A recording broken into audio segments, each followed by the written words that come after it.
Hello, everybody. Welcome back to Physics of Creation. This is Steve Locse, and I welcome Stewart Swerdlow again to my channel. Hello, Stewart. How are you today? Hi, good to be back and nice to see you again.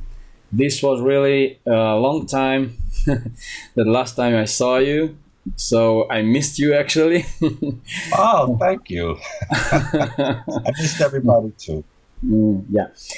Well, so I want to say that thank you also because I think the last sessions we did, I have many new friends on Facebook from Latin America. I hope am so. Grateful for them. Yeah. Very well. And well, I also thank you for the new Mexican contact. Thank you very much. Yeah, you're welcome. Okay. So, well, in this session, you see, I got many requests from people to talk about Jesus, who was he, etc., etc. So I prepared the best questions. I supposed there were the best questions. So, but there were many other questions, you know. But I think that if we take the first one, we have the big question, who was Jesus, if he existed really or not.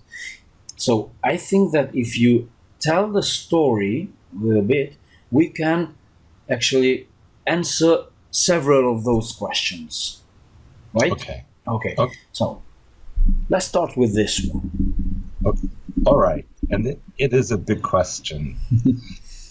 And for some reason, many people are interested in this topic. I just actually did television show in Russia, and they also asked these questions. So for some reason, must be some type of triggering for information on the Jesus topic. So it's very complicated. And perhaps some of you who have read my books know I have said some things about it. But the story of Jesus is not what you have been told by the church. And I don't want to offend anyone who is very religious, but I just tell you what I know, and you can accept or reject any of it. Now, I can tell you that I had a client in Vatican who was a spokesperson for the Pope, and I met her in Italy a few years ago, and she said to me that the bishops and even the Pope told her that Catholicism, religion, is for the people. They don't believe in it. That the story of Jesus is something completely different. Wow. And I knew that this was true because in my research, in my work at Montauk Project, we learned several things. First of all, going back to the beginning, the name Jesus or Jesus, this was not the name.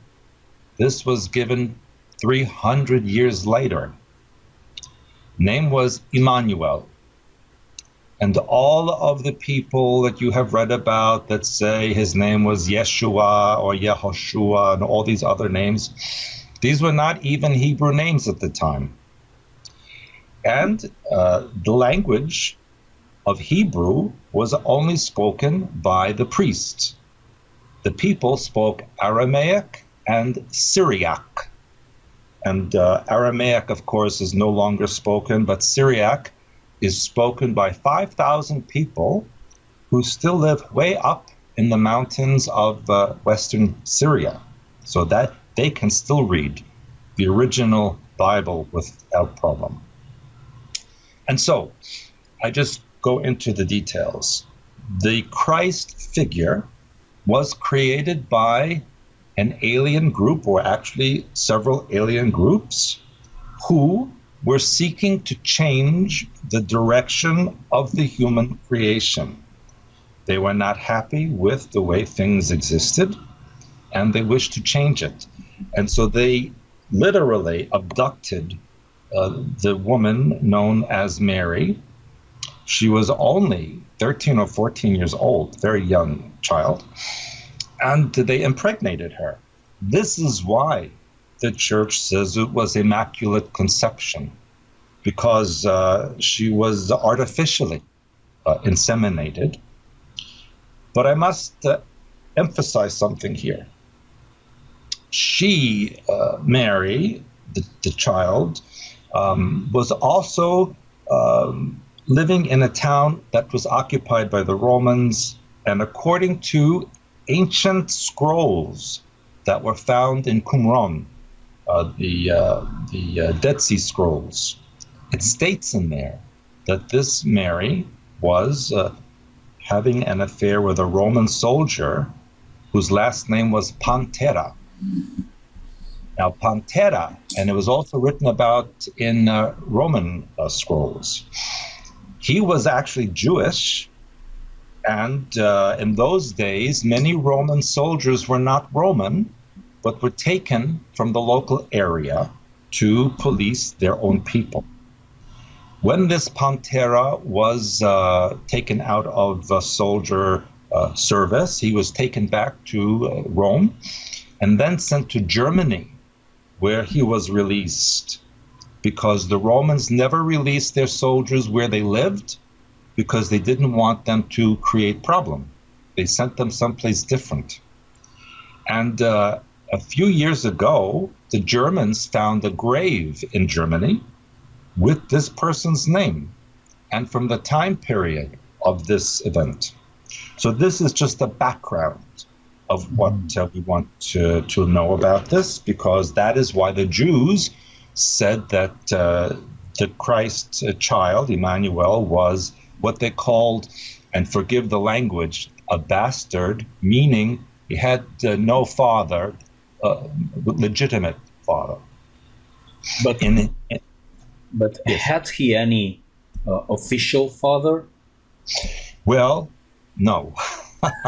And that is why he was listed, they called it Mamza, and that means no father, illegitimate child. And that's the term. But it gets more complicated, because this Emmanuel was also a twin. This Mary had twins. And the alien groups, and even later on, even the Nazis, they were interested in creating twins, because then they have two identical genetics and they can do different things to see what results will happen with the same genetics. It's an experiment. Right. If you go, those of you in Spain can go easily to Rennes-le-Château in France, and you will go to that church in Rennes-le-Château. And in the church, when you go in, you will see on the altar two statues, Mary and Joseph, and they are each holding twin Christ. Each one has a baby. So you will see this yourself. In a temple that they uncovered in Galilee, in Israel, that was built at the time of Christ, on the floor, they had the symbol of the fish for the religion, yes. But when this happened, they used two fish together, twin fish. Right.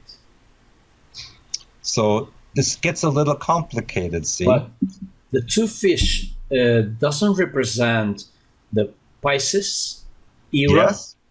Yes, but Because only one fish. Since this time of the birth, they started to make two together, two fish. It's uncovered in the mosaic on the floor in Galilee. And so, what happened?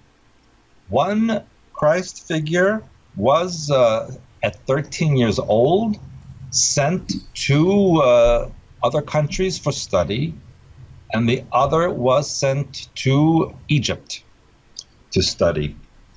And it gets very complicated. But there was two Christ figures. One had good intention, one had not so good intention, but both were political. And I have an entire seminar on this, but the Christ figure, Emmanuel figure, was in competition with King Herod, who also was working for Rome. He wanted to be king of the Jews, and Emmanuel wanted to be king of the Jews. And so there was a plan that was created between them where there would be two kings. Herod would be the political king, and Christ would be the religious king. And this did not go well with the Roman Empire. And so there were many plots to assassinate both of them, actually, until finally a deal was made with the Roman emperor who was going to allow the two kings. And then, unfortunately, there was an uprising in Rome, and the emperor's army chief killed the emperor, and that was the end of the plan. And now Christ was in trouble. Now they went after him. And I don't know how much I can go forward. Which one of them, of the twins? The one that was in traveling around the other countries. The one in Egypt, he became more like, how shall I say, like a sorcerer almost. And the other one that we know of, that we know publicly, he was sent to Greece, and then he was sent to Persia and India and Tibet. And so when he came back after 20 years, in the Bible, there's 20 years missing. Yeah. From 13 years to 33 years old, he was in these places learning and studying. And that's when he brought back this idea of religion that was very much like Buddhism, very much like Hinduism and ancient Greek culture. And that's when everything changed, see? And it gets more complicated because he was married to Mary Magdalene. But which one, the Egyptian one or this one? No, the Egyptian one was sent, he actually, after the so-called crucifixion, he went elsewhere, actually wound up in South America. But the Inca actually speak about it and describe him. Wow. And so also the North American Indians also describe him. But the one that we know publicly was married to Mary Magdalene. Mary Magdalene was not a prostitute. This was created by the church 300 years afterwards because she was actually the one who was in control. And the church could not accept that, a woman to be in control. She financed Christ's mission.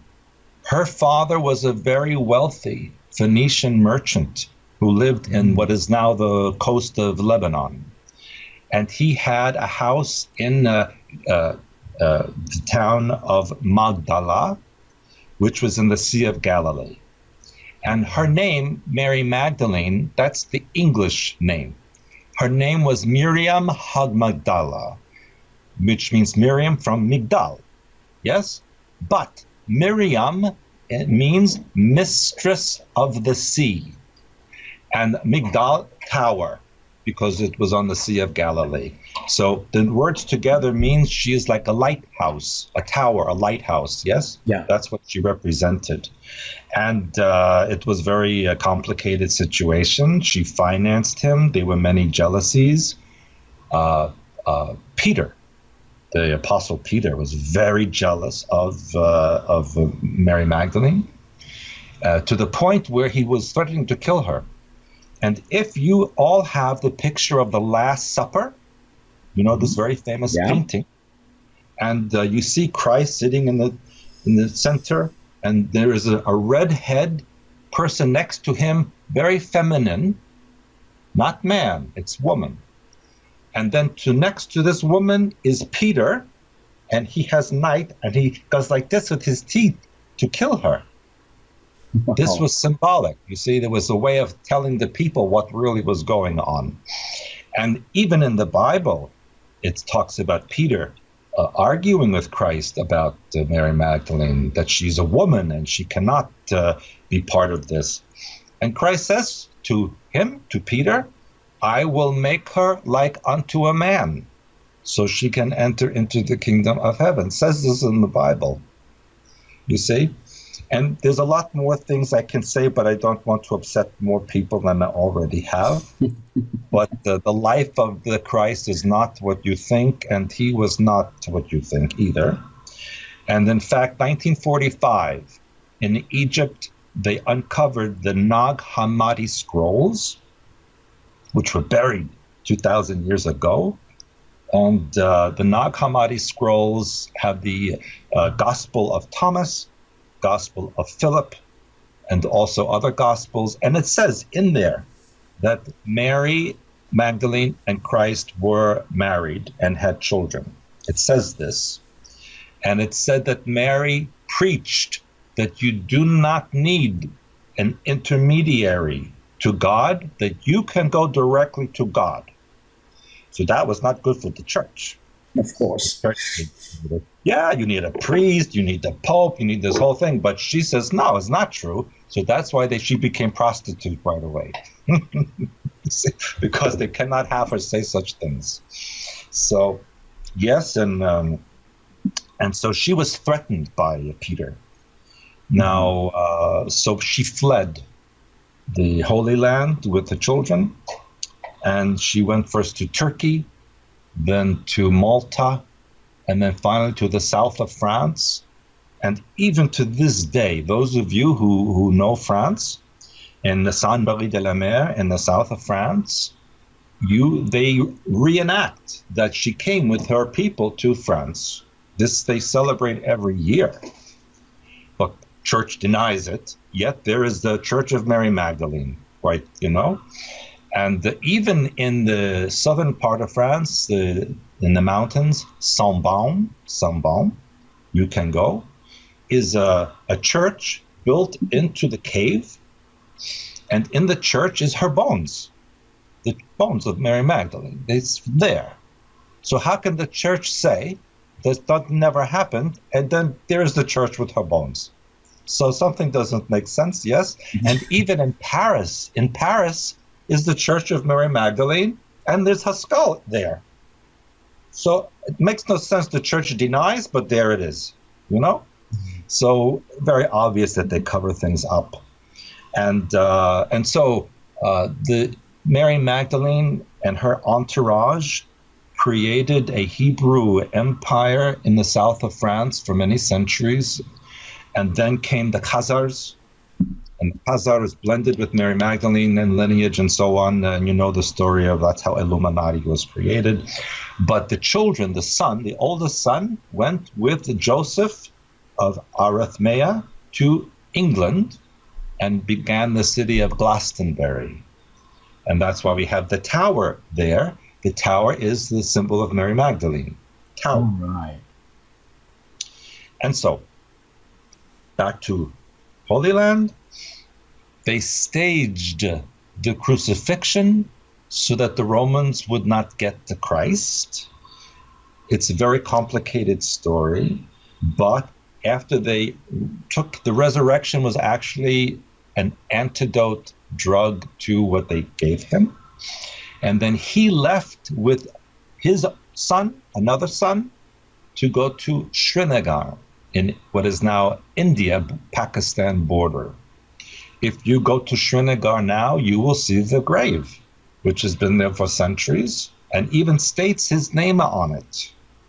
So he did not rise up. I mean, I don't know. Not the way they told you. All right. But let me tell you this part. Mm-hmm. I mentioned in the beginning that he was creation of alien beings. Mm-hmm. And so he did have many special powers and ability to do non-physical miracles, if you will. And the Shroud of Turin analysis shows that an electromagnetic pulse from inside the shroud came out and created the image that we see on the shroud, front and back. There was no technology then by humans to do this. And so it has been scientifically proven that the threads, the pollen, all of the material is 2,000 years old. So we know it's legitimate. And we know that he was not completely human person. But the story of Christ and crucifixion, as the church tells you, is not correct. All right. So, as you say that he was kind of extraterrestrial Yes. fabrication, let's say. Yes. Next question is exactly what race, or if he was a mixture, what mixture between which races? What can you know? What can we know about that? Yes. I knew you would ask this question. Of course. Yes, and there were three races involved in this creation. One was the beings from Aldebaran. The other were the beings who are known as Playadian. And then there were the others involved, Sirius A. So it was a combination of the technology of the three that created the Christ figure. And by the way, he had reddish hair and green eyes, not what other people have described. So he was very fair skin and eyes.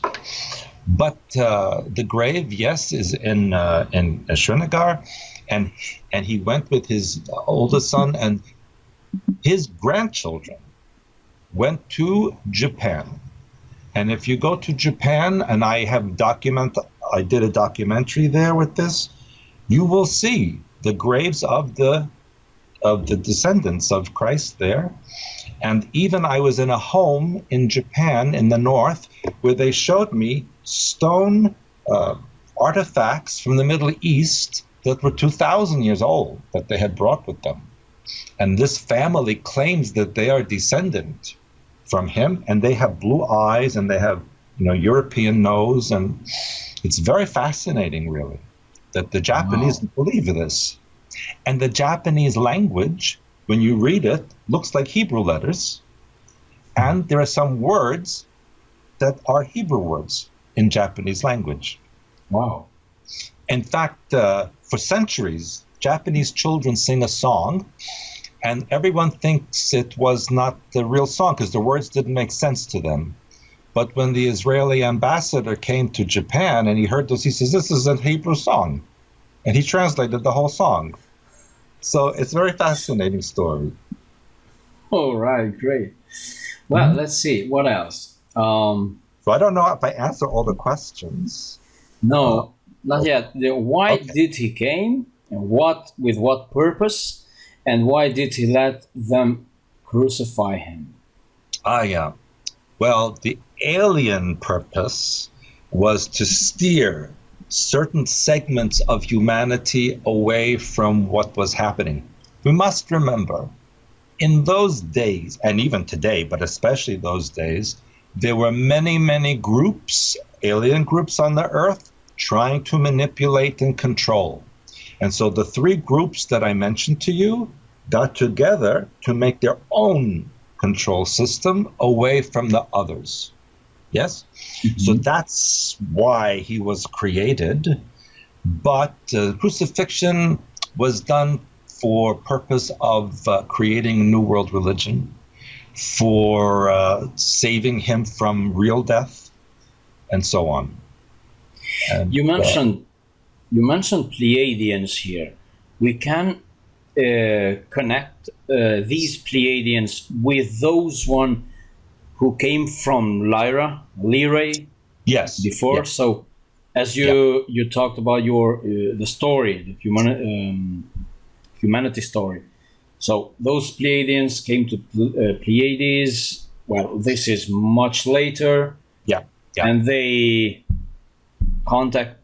I don't know actually what happened. How did they come into connection with the Syrians and Aldebaran? Aldebaran also they are also originally Lyrians? All human civilizations in our galaxy have origin in Lyra. All. In fact, I think I mentioned on one show with you about a group of beings that came to Europe in 1956, and actually were in Spain. They were heavily in Spain, and they said that there were 50 what they call mother planets in our galaxy, where life began and then spread out. And they said they consider Earth to be such a mother planet. But not Umo. Well, Umo is a different one. You're not talking about Umo. No, well, that's a separate. They were also in Spain. Yeah, that's why I asked you. Yeah, but the other ones, they were called Amicizia. But they were in Italy also, Italy, right? They were in Russia, Germany, Spain, a few countries, even Australia. Mm-hmm. Yeah, and they were very much against Umo people. Mm-hmm. They said that the Umo people were very negative. And in fact, the Umo people in Spain did experiments that killed humans. Yeah. Yeah, so they were not nice. They're still there, by the way. Oh. Yeah. Many people think that this topic, actually it's a different topic, but many people think that this is only a hoax. Yes, it's I not know, true. But it's not. Yeah. They said some psychiatrist in Madrid made it up and all these things, but it's not true, because the information that was sent out to scientists in 1965 or 6, I think, that was not verified till decades later. So nobody could have known that these things existed. How could this guy in Madrid know this beforehand? So it was not that. That's a cover story so people don't believe it. All right. Very often, when a truth comes out, the intelligence services create a deception to make it. Yes, so that's what happened. Mm. Okay, next question, let's see. It says, okay, what is the most powerful evidence that Jesus existed today? In my opinion, is the Shroud of Turin. Mm-hmm. Because this could not exist from human technology. Uh-huh. And interesting, they call the spear of destiny that stuck him. Yeah. So I was in Armenia, and there was a church in Armenia that said they have the spear. But I said, look, in Vienna, they also told me there's a spear. So they said, well, we have the real spear that they put, but the one in Vienna is the general of the army, that was his spear. So, all kinds of stories and so on. But here's the thing. What we call artifacts that actually were part of the life of the Christ person, they have a charged energy from his aura. They do. Mm-hmm. And so to this day, any object that was in contact with him, it does have the energy. And that's why they are considered to be holy relics of the Christ figure. All right. Well, let's see. Next one, this says, this one we can conclude it because you said he went to India, of course. Okay, the next one is, does Jesus represent the potential that humans lost? And if he is possible, and if he is possible, recover it in this suppressing society? If there's any possibility to recover this potential for humans? Well, good question. I will say, does he represent potential for humans? Well, since he was really alien hybrid, and most humans are alien hybrid on this planet, I will say that yes, he could represent potential, but not in the way people expect, because if we read in sections of the Bible about Christ, which most people don't realize, he said, I came with a sword. I came to create issues, not peace. This is not really taught in the religious schools, only that love and peace and all of this. But he said, I came with a sword. So we must realize he had another agenda, maybe alien agenda. And I think one of your questions is about resurrection, well, about the return. Yes, I mentioned in my books that there will be a second coming of a cloned Christ figure, so that the DNA will match the Shroud of Turin. But the return will be a programmed person who will support New World Order and claim that the New World Order is his holy empire. So that's the problem. Yeah. That's the issue, I should say, about the return. All right. Next question about the children. We can conclude this. You talked about it. Okay. What connection is between Jesus, Mitra, Maitreya, Sananda, Krishna, Buddha, Hermes Trismegistos, Horus, or Enki, and Yahweh? They're all different people. Okay, many like Maitreya and so on. They were programmed energies. Yes, astral energies. Sananda, Maitreya. These are astral energies. Buddha existed before Christ, and was part of a different alien program. Hermes Trismegistos and Horus were actually the same person. They were, and that's from ancient Egypt, and that is who trained the twin.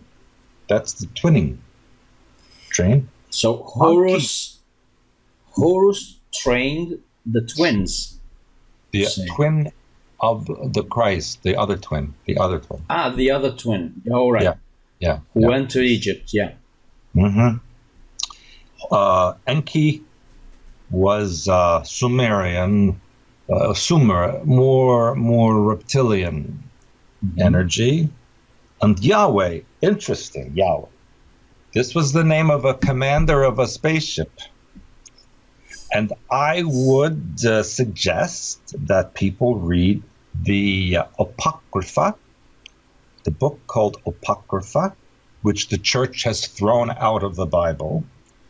It has the book of Enoch, a book of Jasher, book of Jubilee, and many others. And I think if you read that, it will tell you more truth about Yahweh, who Enoch said was the commander of this big vehicle that came and controlled the people and mixed. Even in this book, it says these beings came and they mixed human genetics with animal and insect and created what they called monstrosities and giants. And it says this in the book of Enoch. That's a true story. So the Vatican removed it. So Yahweh, does Yahweh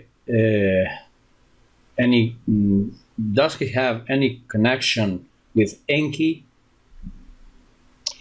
Because only to the fact that they are both beings who took part of the earth for manipulation. Because as we know from Sumerian tablets, Yahweh actually is Enlil, right? So Enki and Enlil, there was a approximately the same faction, the same, maybe Anunnaki. But they fight with each other. Yeah. And so they did different things in different places. Mm-hmm. You see, and so then they created these creatures. Some of them still exist, by the way. Mm-hmm. And that's when Yahweh said he would send a flood to destroy these creatures because they were even difficult for the aliens. Mm-hmm. You know, and so that's what happened there. The Bible, you must not read literally. It is more like a symbolic stories about what really happened. All right. Okay, let's see. What else do we have? Okay, about the return, you said that might be cloned one. The crucifixion and resurrection were real. You said already. We can conclude it.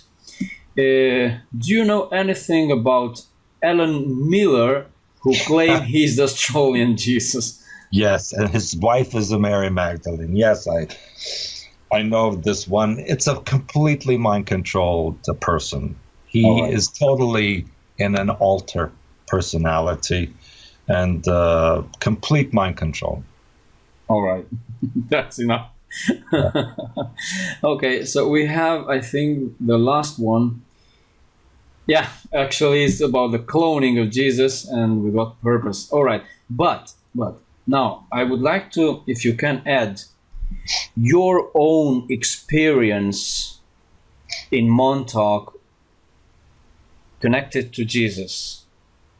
Yes, and for some reason, this has become a very popular story lately. Every radio show, television show, they want this story. Mm-hmm. For so many years, nobody said anything. Now, all of a sudden, it's more public, and I think it is because of the second coming is now you can almost see it. So, in Montauk Project, in the beginning of the project, of course, people know they did a lot of time travel, genetic manipulation, and so on. And so they wanted to change the past. They wanted to go back and kill Christ, kill Hitler, all these things they wanted to change.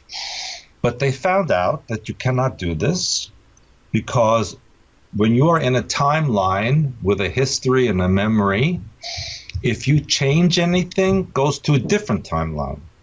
Creates a parallel reality, a parallel chain of events. Yes.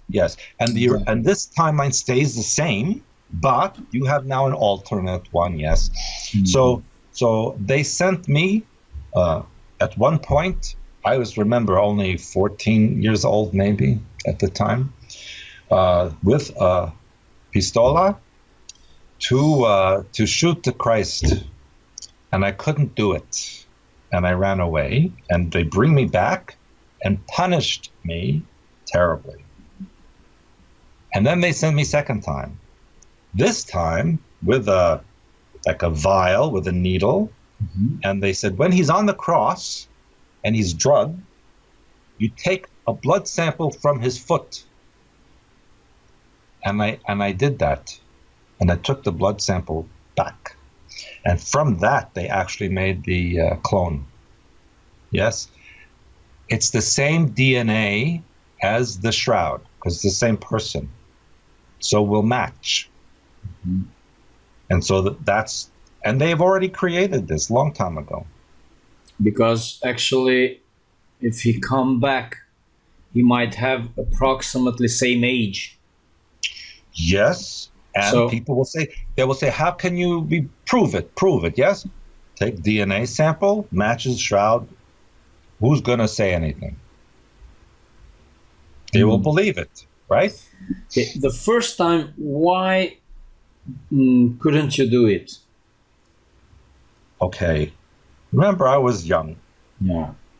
And I never used a gun in my life. And I see him on top of the steps. And he's look at me, and I look at him. No emotion, just look. And I couldn't do it. I said, I can't do it. You know, I'm the kind of person, I can't even step on a bug. You know, I cannot hurt anything. So the idea was just I couldn't do it. And I ran, and as I ran, they brought me back. Like I just was all of a sudden back. Mm-hmm. And then they punished me. I don't even want to go into that. But then the second time, they said, this time you're going to get the blood sample. I think they realized at this point that they could not change history. They also sent someone back, not me, someone else, to the Reichstag in Berlin during the war to blow up Hitler, to kill him. Mm-hmm. And also didn't work. So I think they realized that you can't change anything. You have to maybe just go to an alternate timeline, but you can't change this one. Okay? Of course. So that's what they learned from those experiments. All right then. Well, Stewart, thank you very much to tell us this story. Let's see if now we have more information to see it as a big picture, right? And just to finish, let me ask you two questions about some different topic. But for example, what is your opinion what happened now in Barcelona event? Yes. You know, yes, people died. Yes, people died. But the ones who commit this act are mind-controlled assassins created by intelligence services to scare people and to help create the new crusades against the Muslims. Mm-hmm. And if you read Blue Blood book that I wrote 15 years ago, I said in that book, actually even before that, I said, they will do things to make people hate the Muslims and to destroy Islam. And so that's what they are doing. It's interesting also that in Barcelona, you have La Familia Sagrada, mm-hmm. which, in my opinion, is very astral. It's very demonic. Wow. And if you have been there, and I was there, and I saw on the walls demonic entity statues and alien faces, and I thought, what is this doing in a church? You know, so to me, Barcelona, unfortunately, could be a center of New World religion with astral rituals involved in this place. And so I think that's why they center it there, this attack. And imagine the very first day, there was 13 people killed. More have died since then. But on the first day, 13 people. And 13 is Illuminati holy number, you know? So when you see 13, you know right away is a global ritual. So yes. And again, they were using Moroccans. Never heard of using Moroccan terrorists before. These are created by NSA, MI6, etc., even Mossad. And I will tell you that they want to destroy the EU, and they're doing a good job.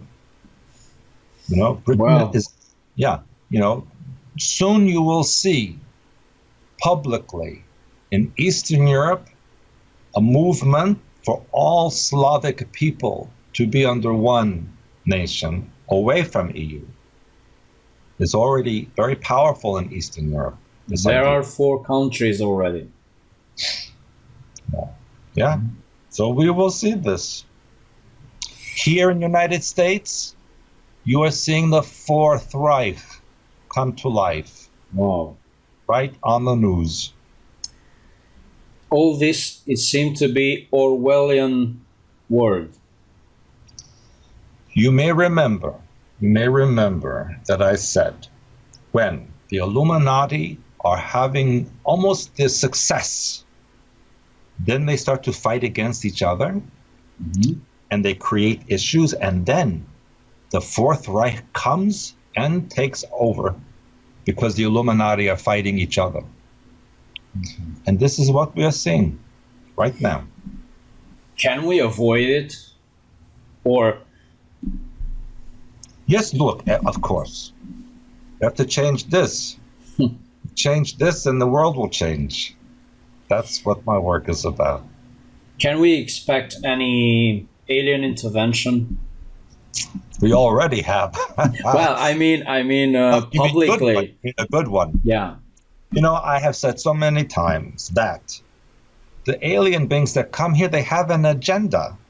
You know, they tell people, yes, we're here to uplift the DNA and to raise a spiritual, but they are not. They are kidnapping people. They are taking blood from people. This is not kind, wonderful beings. These are kidnappers. These are not good people. So no, they have no good agenda. Unfortunately, the good ones, they stay away. They watch, and they hope that you will change.